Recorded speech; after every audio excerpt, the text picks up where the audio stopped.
नमस्ते, मेरा नाम सागर कुमार है और आप हमारा खास कार्यक्रम पॉलिटिकल मंथन देख रहे हैं। देखिए, पॉलिटिकल मंथन में कई विषय हैं जो बिहार में अभी चल रहे हैं। टैक्स का मुद्दा है, खजाना खाली का मुद्दा है और भरत भूषण तिवारी का मुद्दा चल रहा है। तो इन मुद्दों पर विशेष बातचीत करेंगे। हर कार्यक्रम में हमारे साथ दो एक्सपर्ट्स और एक गेस्ट होते हैं। तो गेस्ट के रूप में जनसुराज के राष्ट्रीय प्रवक्ता कुमार सौरभ जी हमारे साथ मौजूद हैं, इकोनॉमिस्ट भी हैं, तो इनसे ज्यादा जानकारी मिल पाएगी हम लोगों को कि बिहार का खजाना वास्तविक रूप से खाली है और क्यों खाली है। सब चीज पर विशेष चर्चा करेंगे। और एक्सपर्ट्स के रूप में हमारे साथ सिटी पोस्ट लाइव के editor in chief Shrikant Pratyush sir मौजूद है, बहुत स्वागत है सर। और न्यूज हाट के editor in chief Amit Kumar Agrawal sir मौजूद है, बहुत स्वागत है सर। सबसे पहली चर्चा, खजाना खाली है। भाई, लगातार तो वित्त मंत्री बोल रहे हैं कि खजाना नहीं खाली है, काहे नहीं मान रहे हैं आप लोग? खजाना तो बोल ही रहे हैं लगातार। परसों भी हम सवाल पूछे वित्त मंत्री से, बोल रहे हैं पूरा खजाना है, टाइट है, कोई दिक्कत नहीं। तो सर, मेरे ख्याल से बिहार की याददाश्त में कहीं कोई कमी नहीं है। बजट 3 महीने पहले आया, एक क्वार्टर हम लोगों ने फिनिश किया है। फरवरी में बजट आया, मार्च के बाद 3 महीने पूरे हुए हैं इस फाइनेंशियल ईयर के। मुख्यमंत्री जी अभी जब दिल्ली गए थे तो औपचारिक रूप से उन्होंने आरबीआई से 12,000 करोड़ रुपए मांगे हैं। और अभी 2 दिन पहले हमारे शिक्षा मंत्री जी गए हैं, उन्होंने 1120 करोड़ मांगे हैं। और ये कोई योजना मद में पैसे नहीं है या कोई प्रोजेक्ट्स नहीं है कि बिहार एक बड़ा राज्य है, हमको 2 अलग यूनिवर्सिटी दे दीजिए या एक आईआईटी दे दीजिए, एक आईआईएम दे दीजिए, उसके मद में ये 1120 करोड़ है। बिहार के लोगों के समक्ष सबसे बड़ा जो प्रश्न अब ये आ रहा है कि बिहार का जो 3,47,568 करोड़ का बजट था, उस बजट में 3 भाग था। पहला, बिहार का अपना इनकम, दूसरा केंद्र सरकार के मद का पैसा और तीसरा ऋण। तो अब बिहार के लोग ये जानना चाहते हैं कि ठीक है, बिहार का अपना इनकम उसमें लगभग 68,000 70,000 करोड़ बताया गया था। वेतन और पेंशन के मद में 72,000 करोड़ उसमें बताया गया था। 90,000 करोड़ के घाटे से हमने निगेटिव कैश बैलेंस से उस बजट की शुरुआत की थी। 11% से ज्यादा के फिस्कल डेफिसिट से हमने शुरुआत की थी, राजकोषीय घाटे से। अब जो सबसे बड़ा प्रश्न है कि क्या केंद्र सरकार के मद से आने वाला पैसा इन 3 महीनों में जितना आना चाहिए वो नहीं आ रहा है या आ रहा है? ये सरकार को जवाब देना चाहिए सामने आकर। दूसरा, जो बिहार का अपना रेवेन्यू है उसको समझिए कि हम कोलैप्स कर रहे हैं। अप्रैल का जो जीएसटी का नंबर है वो 286 करोड़ से कम हुआ है ईयर ऑन ईयर। मई का जो जीएसटी का नंबर है वो 246 करोड़ से घटा है ईयर ऑन ईयर। यानी आप समझिए, अभी जो कैग का रिपोर्ट आया है 24-25 का, उसमें भी बताया गया कि रेवेन्यू डेफिसिट स्टेट, यानी हम सिर्फ फिस्कल डेफिसिट स्टेट नहीं है, अब हम रेवेन्यू डेफिसिट सरल शब्द में आपके दर्शक समझ पाए कि अगर कोई राज्य कहता है कि हम 100 रुपए इस वर्ष कमाने वाले हैं, तो 100 रुपए की जगह अब वो 90 या 95 रुपए कमाएंगे।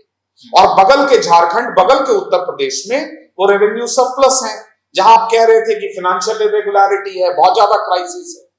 तो मुझे ये समझाइए कि अगर सब चंगासी, अगर सारी चीजें अच्छी चल रही हैं, तो एक एक करके 4 क्विकली आपको बता देता हूं। कल्याण विभाग, विकास मित्र 4 महीना, कार्यपालक सहायक पंचायती राज विभाग में, डेटा एंट्री ऑपरेटर, पंचायत सचिव, पंचायत लेखपाल, कार्यपालक सहायक, तकनीकी सहायक, जन सेवक, ये 8,000 से 8,500 जो पंचायत है बिहार में, इनको 4 महीने से वेतन नहीं मिला है। स्वास्थ्य विभाग में आशा से लेकर और बाकी के जो कॉन्ट्रैक्चुअल एम्प्लॉइज हैं, उनको सैलरी 4 महीने से नहीं मिला। ऑन रिकॉर्ड बोल रहा हूं। हाँ सर, जैसे अपने दर्शक को थोड़ा समझाने के लिए, जो रेवेन्यू डेफिसिट होता है उसका कारण क्या है?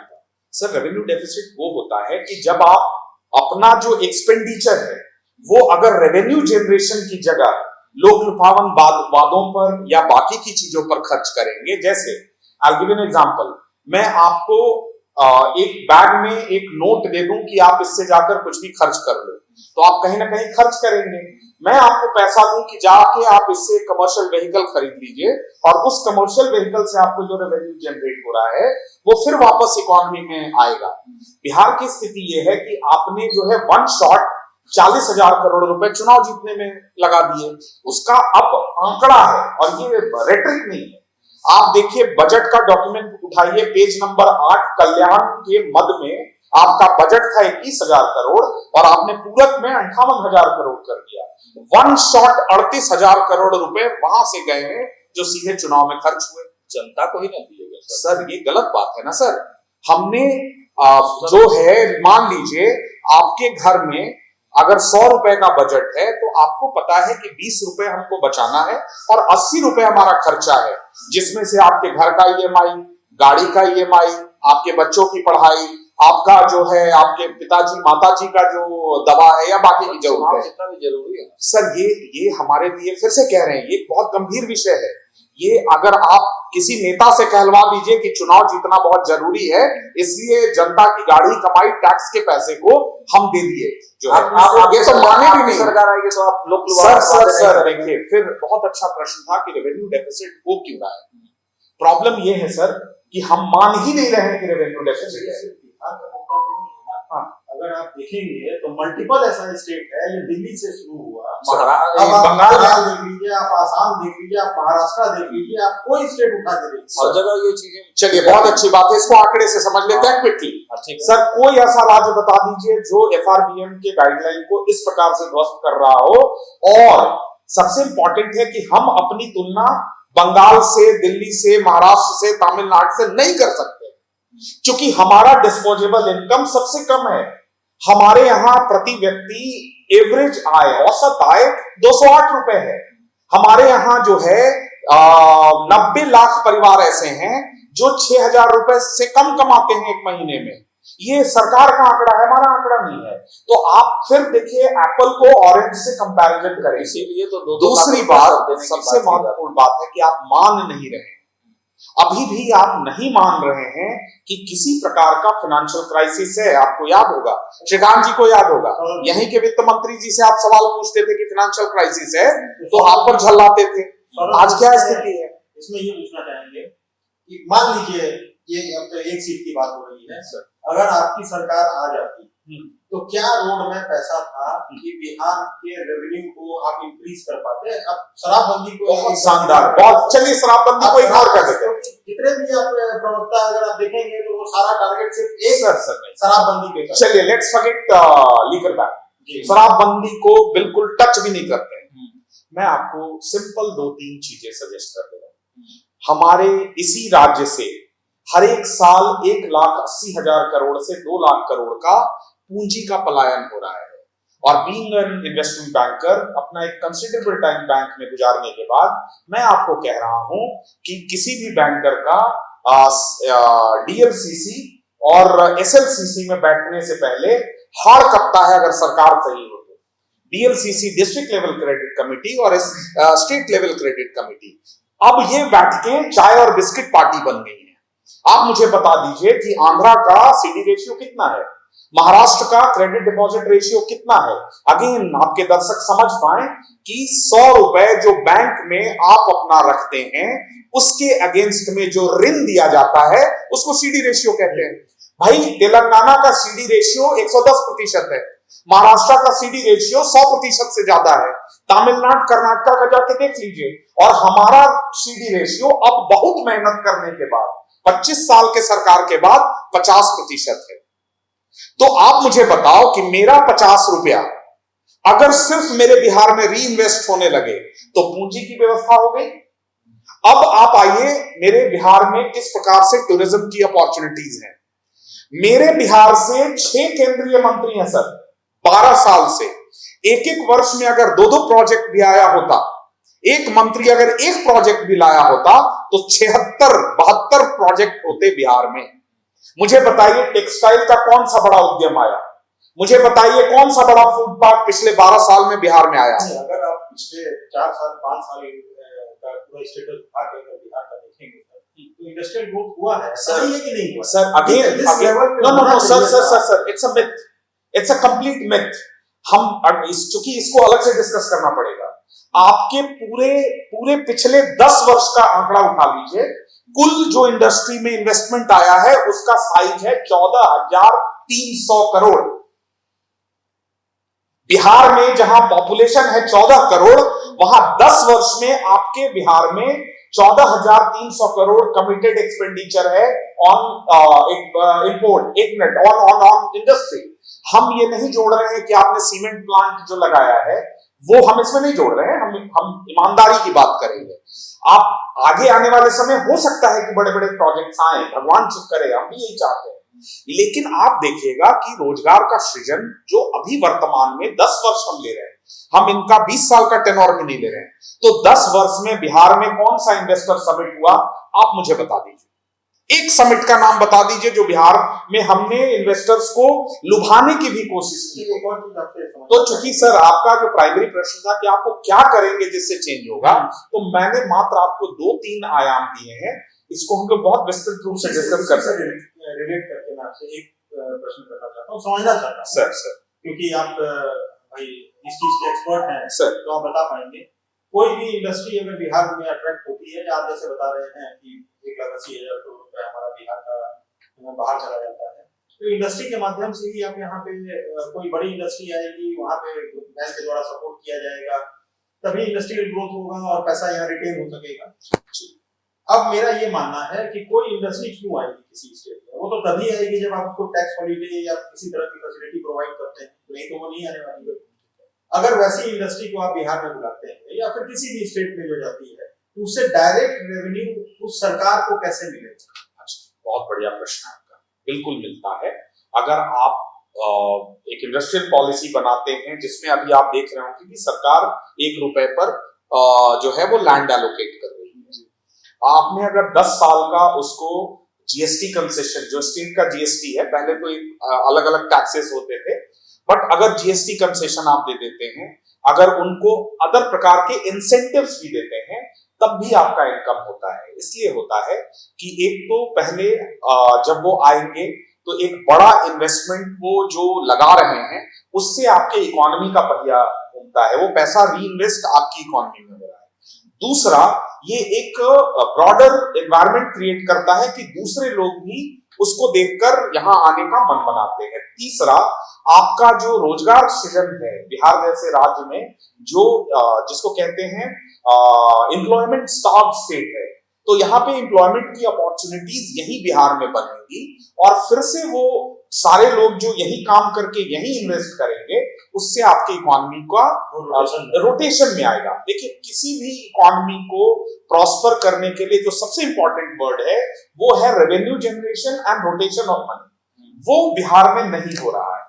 बिहार में सिर्फ व्यक्ति का पलायन नहीं है, बिहार में सिर्फ शिक्षा के कारण पलायन नहीं है, बिहार में बड़ा, मैं फिर कह रहा हूं, लोग ध्यान नहीं दे रहे हैं, एक वर्ष में 1.5 लाख से 2 लाख करोड़ रुपए का हमारा बजट है, 3,47,000 करोड़ का, और उसका आधा हम लोएस्ट नंबर ले रहे हैं, तो 1.5 लाख करोड़ रुपए एक वर्ष में बिहार का बाहर चला जा रहा है। श्रीकांत जी, एक सवाल मेरा अभी सरकार के द्वारा ये घोषणा किया गया, प्लस ये टैक्स के बारे में भी स्टेट हाईवे में टैक्सेस लगाए गए हैं, फिर पानी बिजली को लेके गांव भर में 1,200-1,100 रुपए के आसपास का साल की देनदारी तय की गई है। तो ये थोड़ा समझना डिफिकल्ट हो रहा है कि सरकार क्या करना चाहती है। एक तरफ आप सशक्त करने के लिए 125 यूनिट बिजली फ्री देते हैं, दूसरी तरफ आप बताते हैं कि महिला सशक्तिकरण के नाम पर 10,000 में कौन सा रोजगार होता है। लेकिन चलिए मान लेते हैं कि 10,000 में रोजगार कोई सृजन हो रहा है, ये मान के चलते हैं, तो 10,000 आप उसको थोड़ा सा स्ट्रॉन्ग होने के लिए 10,000 रुपए आप दे रहे हैं, उसके बाद उसके ऊपर टैक्स लगा रहे हैं, तो ये समझ में नहीं आ रहा है। इसी में मेरा एक सवाल हम लोगों को है या सरकार खुद कंफ्यूज? इसी में मेरा सवाल ऐड कर देते हैं।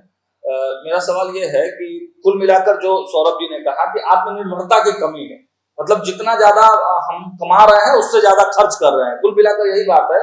तो आत्मनिर्भरता की बात है तो वही सम्राट चौधरी की सरकार कर रही है भाई, टैक्स लगा रही है। आत्मनिर्भर होने के लिए टैक्स तो लेना, चुनाव जीतने के लिए जरूरी है, हर सरकारें दे रही है, आप देख ही रहे हैं, और फ्री आप देंगे आपकी आमदनी नहीं होगी तो कहाँ से वसूलेंगे? उसी जनता से वसूलेंगे जिसको फ्री बिल देंगे। 125 यूनिट बिजली फ्री दी गई है और उसी से 1100 टैक्स वसूला जाएगा। स्टेट हाईवे पर पहले टोल टैक्स नहीं लगता, बहुत सेलेक्टेड लगता था सर, बहुत मान लो कोई बहुत फूल पुलिया बना नीतीश उसके कुमार ऊपर का लगा लगता करता था। लगता था नीतीश कुमार ने उसको खत्म किया था। अब फिर उसको शुरू किया जा रहा है। तो एक तरफ आप फ्रीबीज दे रहे हैं, दूसरी तरफ आप टैक्स का भार बढ़ा रहे हैं। निशांत कुमार जो नीतीश कुमार के बेटे विजय जानकारी सूत्रों का हवाले से इसके पक्ष में नहीं थे, उन्होंने विरोध किया, पत्र निर्माण विभाग के सामने अपना विरोध जताया, लेकिन फिर भी करना पड़ा क्योंकि मजबूरी है, पैसा है, पैसा ही नहीं, खजाना खाली है, तो पैसा तो कहीं ना कहीं से लाना पड़ेगा। ऐसा भी सेट होता जा रहा है कि भारत में भाजपा की सरकार कई एक स्टेट में बनती चली जा रही है लगातार। अब सबकी नजर केंद्र पर है। अगर हमारे पास पैसा नहीं है, जैसे बता रहे हैं कि 12,000 करोड़ रुपया केंद्र से मिलने वाला था, तो और भी स्टेट हैं जहाँ पे फ्रीबीज बटा, वो भी डेफिसिट में चल रहे हैं, उनको भी पैसे की आवश्यकता है। कहाँ से आएगा? केंद्र से आएगा। तो ये तो वही बात हो गई ना सर कि आप 10 बच्चा अगर पैदा कर लेते हैं तो 10 को अगर आपकी आमदनी एक सीमित है, सीमित आमदनी है, भारत सरकार अगर आप देखेंगे तो 6 से 7% के ग्रोथ पे, जो जीएसटी ग्रोथ है वो 7% के आसपास है, जो मेरी जानकारी। बिल्कुल सही सही कह रहे हैं। अब 7% के ग्रोथ के ऊपर 12% का खर्च अगर आप जोड़ लेते हैं, पहले मान लीजिए कि भाजपा के पास 10-12 स्टेट हुआ करता था, अब स्टेट उससे डबल हो चुका है। सभी स्टेट को 10,000, 20,000, 15,000, 12,000 करोड़ का मदद अगर वो करने लग जाए तो कैसे देश कैसे चलेगा? नहीं, भाजपा की जहाँ सरकार है वही केंद्र से सहायता मिलेगी ऐसा थोड़ी नहीं। अब हर राज्य सरकार को भाई केंद्र से सहायता चाहिए, लेकिन नंबर ऑफ भाजपा का नहीं, सरकार नहीं, देखिए ऐसा है ना कि अमित जी का जो प्रश्न था वो अलग था। केंद्र सरकार की अपनी वित्तीय जिम्मेदारियां हैं, उनका अपना बजट जो एलोकेशन है, उन बजट के हिसाब से उनको वो भी फुलफिल करना है। उनके भी बजट का वही 3 पार्ट है, उनके बजट का तो और 2 ही पार्ट है। जैसे स्टेट के बजट में केंद्र का वो इंक्लूडेड होता है, तो केंद्र के भी बजट में 3 पार्ट है, अपना स्वयं का इनकम, स्टेट से मिलने वाला इनकम और ऋण। बिल्कुल सिंपल है, वो सेम पैरामीटर है। तो आप ये समझना पड़ेगा कि केंद्र सरकार का भी एक लिमिटेशन है कितना कि भाई आप 16 राज्यों में बीजेपी की सरकार है, 22 में एनडीए का है, तो आपको ये समझना पड़ेगा जो आपने कहा। मानते हैं हम कि पॉलिटिकल कंपल्शन होता है, सबको चुनाव जीतना है, बट फिर मैं कह रहा हूं कि ये अगर बैलेंस नहीं होगा तो मेरा ये आज आपके चैनल पर ये प्रेडिक्शन हम करके जा रहे हैं कि अभी 3 क्वार्टर बचा हुआ है बिहार का। आज स्थितियां ऐसी हैं कि नगर परिषद से लेकर जो है ग्रामीण विकास से लेकर किसी भी संवेदक ठेकेदार को नहीं मिल रहा है। कल ही मेल आया है, तो आज हमारे पास मैसेज आया है कि ये जो शिक्षा विभाग में तालीमी मरकज के लोग हैं या आवास सहायक हैं, पर्यवेक्षक, सबने भेजा हुआ है भाई। संविदा कर्मी नहीं, 4 महीने से नहीं मिला है। पीएचडी कर्मियों को नहीं मिला सर, ये नगर परिषद में जो 2nd और 3rd ग्रेड के लोग हैं, जो आशा वर्कर हैं, जो अस्पतालों में आपका 6-6 घंटे, 8-8 घंटे, 10-10 घंटे ड्यूटी कर रहे हैं, आपके इकोनॉमी का पहिया या राज्य का जो सुचारूपना है ये इन्हीं पर निर्भर है। वही पैसा जो वेतन खर्च कर भाई और उसी से इकोनॉमी उसी से चल रहा है। और आप ये समझिए कि अगर उनको आप वेतन देने के सिचुएशन में 3 महीने के बाद नहीं है, बजट प्रस्तुत करने के बाद, तो मेरा फिर से आपसे प्रश्न है, देखिए ये बहुत गंभीर प्रश्न है, इसमें राजनीति मत जोड़िए। हम पूछ रहे हैं कि 4 महीने पहले जो हमको बताया गया था कि हम इतना ऋण लेंगे, ये हमारा इनकम है और ये हमको केंद्र से लाभांश आएगा, तो क्या लाभांश नहीं आ रहा है? या आपने इन आंकड़ों के बारे में तब झूठ बोला था, अब झूठ बोल रहे हैं, या आगे झूठ बोलते रहेंगे? क्योंकि मेरा प्रेडिक्शन है सर आज आपके इस चैनल पर कि सितंबर से पहले जब हम रिव्यू कर रहे होंगे बिहार के नंबर, तो ये और खराब स्थितियां होंगी, इसलिए कि मार्केट में पैसा रीइन्वेस्ट नहीं हो रहा है, और जब रीइन्वेस्ट नहीं होगा तो आपके जीएसटी कलेक्शन पे भी प्रभाव होगा, आपके ओवरऑल बाजार के सेंटिमेंट पर भी प्रभाव होगा। इन्फ्लेशन जो है WPI 9.68% पर है। कंज्यूमर प्राइस इंडेक्स इस महीने का जो आएगा, जो रिटेल इन्फ्लेशन है या जो फूड इन्फ्लेशन है, वो बहुत ज्यादा है। आपको अर्थशास्त्र के बहुत जानकार हैं, मतलब बैंकर्स भी रहे हैं ना, हम लोगों को नहीं समझ आता, लेकिन मैं इतना जानना चाहता हूँ कि क्या तरीका है सरकार का खजाना भरा हुआ है, आपका घर खाली है सर, तो हम लोग कैसे पता करें सर, कि सर, कितना सर, पैसा सर, है? पहला पहला है खाली तो है सर, क्योंकि मद में पैसा नहीं जा रहा है। और पता है, बहुत बहुत शानदार प्रश्न। हाँ, कितना है सर, बहुत शानदार प्रश्न है आपका। सबसे पहले फिर मैं कह रहा हूं कि ईमानदारी के साथ ये मानना होगा, जैसे मैं कह रहा हूं, मैंने कल भी कहा था इस बात को कि अगर मुझे कैंसर है तो पहले मुझे मानना होगा कि कैंसर है, तब हम कीमोथेरेपी कराएंगे, उसका इलाज कराएंगे। अगर नहीं मानेंगे तो ये फैलेगा और हम मर जाएंगे। कैबिनेट की बैठक में, तब भी आप कैबिनेट की बैठक में मानते होंगे सर, तो सर, मीडिया में नहीं बोल सर, रहा है। तो सर ने कहा कि कैसे, आखिर सरल शब्द में भाई प्रॉब्लम है तो ये कैसे ठीक होगा, हाँ, या कैसे ये आगे सही होगा, प्रॉब्लम है भी कि नहीं है, ये कैसे पता चलेगा। तो मैं आपको सिंपल 2-3 चीजें कह रहा हूं। भाई, शिक्षा विभाग का बजट था लगभग 55 से 60,000 करोड़ का। स्वास्थ्य विभाग का बजट था जो भी है, नहीं, ओवरऑल जो है बिहार के शिक्षा का जो बजट है, पेंशन, वेतन, सब मिलाकर उतना ही था, पूरे बजट का 19% लगभग। ठीक है, तो हम आपसे इतना सिर्फ निवेदन कर रहे हैं कि ये आप ही, हम लोग को तो वैसे भी पब्लिक डोमेन में तो आ नहीं रहा है, जहां से कहीं से छन कर खबरें आती हैं तो हम लोग प्रयास करते हैं कि सरकार को ये आगाह करें। सिंपल सा है कि आपको पहले ये मानना होगा, अपने खर्चे कम करने होंगे और आने वाले 3-6 महीने का शॉर्ट टर्म प्लान बनाना होगा कि कहां हम अपने बजटरी प्रोविजन में अब कटौती कर कम से कम फाइनेंशियल एक्सपेंडिचर करके विकास के काम बाधित ना हो, इसके लिए पैसा हमारे पास पहले कैसे चलेगा ये सवाल। आप लोग तो सीबीआई और ईडी से भी ज्यादा खतरनाक है, कहां से रजिस्ट्री का पेपर निकाल देते हैं, तो ये निकालना आपके लिए सर निकाल सकते हैं, लेकिन फिर मैं कह रहा हूं कि अगर कल से पत्रकारिता का काम हम करने लगे तो राष्ट्रीय प्रवक्ता होने का मेरा कोई फायदा नहीं है।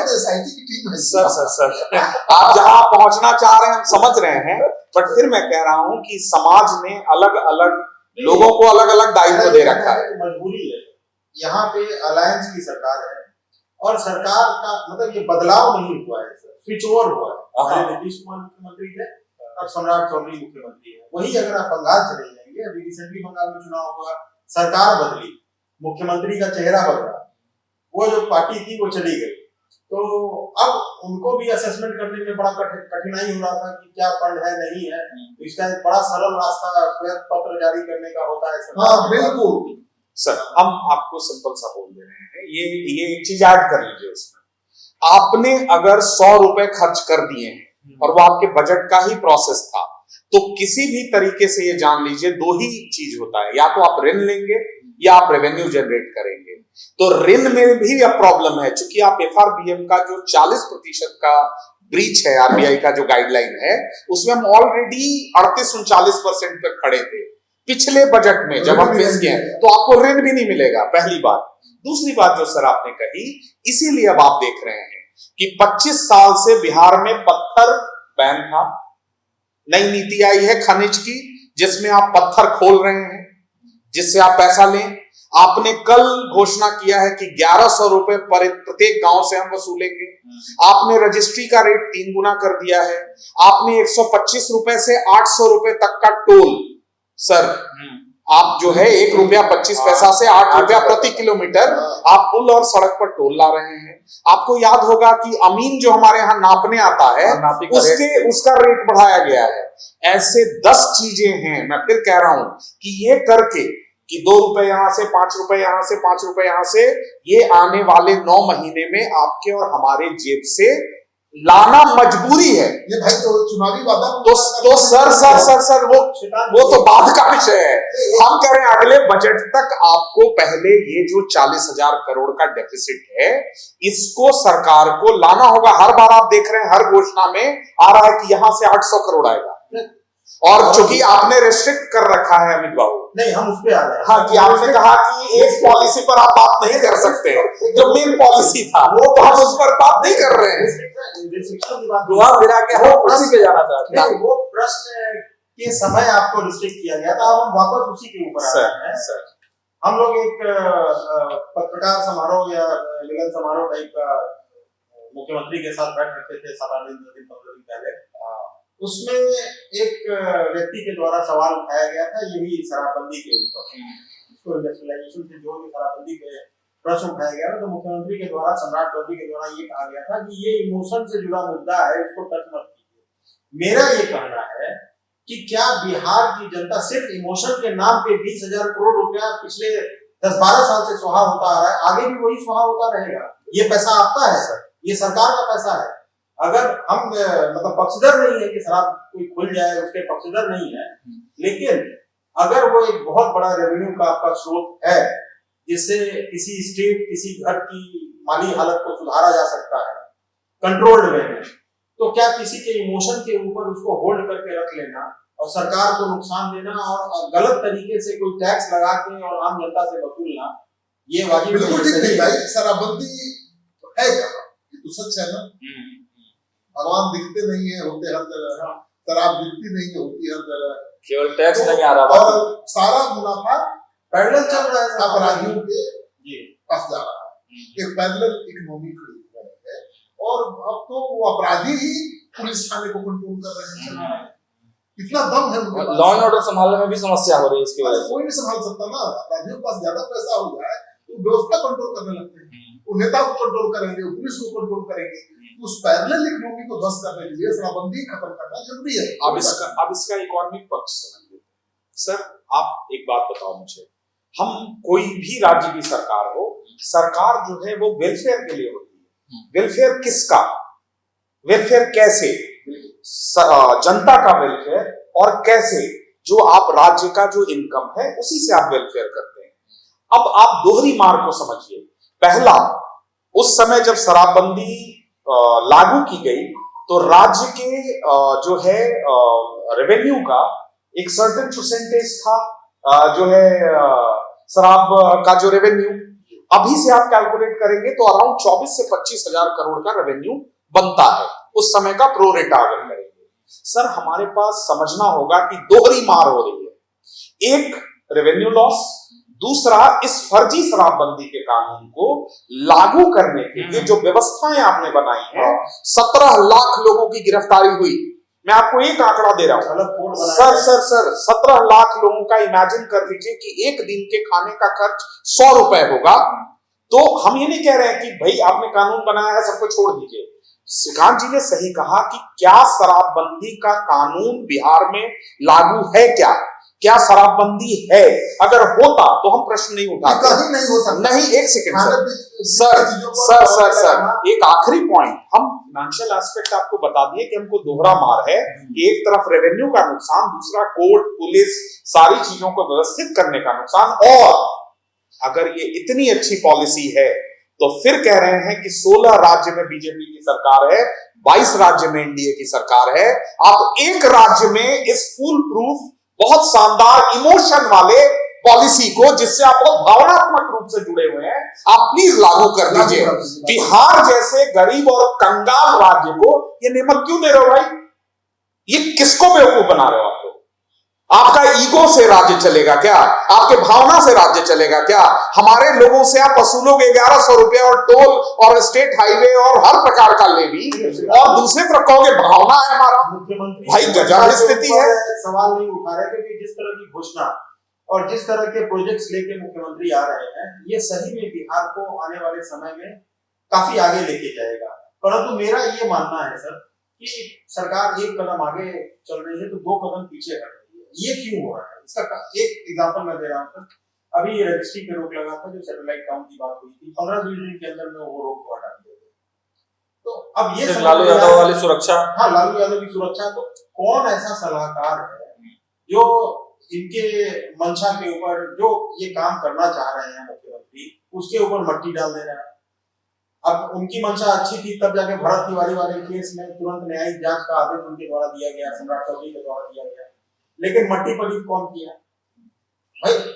जो भी न्यायिक जांच का आदेश जो दिया गया, उसके बाद परिवार के ऊपर एफआईआर हो गया, फिर एफआईआर उसको वापस लिया गया। तो ये पोस्टिंग पर भी सवाल कर रहे हैं, वो 2 पोस्ट के बराबर करने के लिए उनके आसपास के ही लोग हैं। तो इसीलिए पहले भी कहा जाता था सर कि मूर्ख दोस्त से ज्यादा अच्छा होता है बुद्धिमान दुश्मन। तो कहीं ऐसा तो इस तरह का तो झेल नहीं रहे हैं ना? अब पता नहीं है सम्राट जी सलाहकार कौन है, सबसे बड़ा सवाल है। बहुत समझदार है, राजनीतिक समझ है उनको, और वाकई उन्होंने आरा इनकाउंटर की न्यायिक जांच का आदेश देकर ठीक काम किया है। अब वो किसी को सीधे गोली नहीं मार सकते, फांसी नहीं मार सकते, किसी प्रक्रिया के तहत ही सजा मिल सकती है, लेकिन पुलिस वालों ने जो करवाई पूरे उनके अच्छे को भी बुरे स्थिति में ला बिल्कुल। अब इनकाउंटर तो लगातार हो रहे थे, कहाँ कोई सवाल उठा, सरेंडर करने के बाद एक ऐसे व्यक्ति की हत्या की गई जैसे कोई आपराधिक रिकॉर्ड होता है, इसलिए सवाल बड़ा हो गया। इनकाउंटर देश में कितने होते हैं, ये अभी भी हो रहे हैं। सम्राट चौधरी की सरकार में इनकाउंटर अभी रुका नहीं है, फिर अभी सीतामढ़ी में हुआ है, लगातार हो रहा है। कौन सवाल कर रहा है? इनकाउंटर किया नहीं जाता, हो जाता है, लेकिन यहाँ तो किया गया भाई। यहाँ एक चीज और ऐड कर रहे हैं इसमें, जो आपने जो प्रश्न उठाया, देखिए आपको याद होगा अभी 1 महीने पहले ये कहा गया कि जितने भी ऐसे प्रखंड हैं जहां डिग्री कॉलेजेस नहीं वहां हम डिग्री कॉलेज खोलेंगे। रियलिटी क्या है उसकी? रियलिटी ये है कि बकरी के मुंह में हाथी का सूंड लगा के हम कह रहे हैं कि ये बकरी नहीं है, हाथी है। ठीक है, तो आप जितना भी सूंड लगा लीजिए बकरी के मुंह में, वो हाथी नहीं हो सकता है। भाई प्राइमरी और सेकेंडरी स्कूलों को मर्ज करके आप हाई स्कूल बना दिए, हाई स्कूल को अपग्रेड करके आपने इंटर कॉलेज बना दिया, और अब इंटर कॉलेज को ही अपग्रेड करके आप कह रहे हैं कि डिग्री कॉलेज है। यानी वही है, बकरी के मुंह में हाथी का सूंड, कह रहे हैं कि देखो ये हाथी है। अच्छा, उस हाथी को भी क्या किया कि अब उन्हीं का अधिकारी सचिव आके कह रहा है कि हाथी के लिए ये सूंड लगाने के लिए ना हमारे पास एपरेटस है, ना पैसा है, ना सामान है। इसी 1 जुलाई से लागू होने वाला था ना, तो कौन है जो भद पिटवा रहा है? 1 मिनट, TRE 4 का नोटिफिकेशन कब आना था? जनवरी में, फिर फरवरी में आंदोलन हुआ तो कहा मार्च में आंदोलन हुआ कहा अप्रैल में। अब हम कौन से महीने में हैं? जुलाई में। प्रवचन सुन लीजिए हमारे शिक्षा मंत्री जी का, थोड़ा प्रवचन सुनिए उनका। वो मतलब गलत प्रोफेशन में है, अरे गलत प्रोफेशन में है। तो हम कह रहे हैं कि सम्राट चौधरी जी को किसी जल सुराग से खतरा नहीं है, किसी से खतरा नहीं है।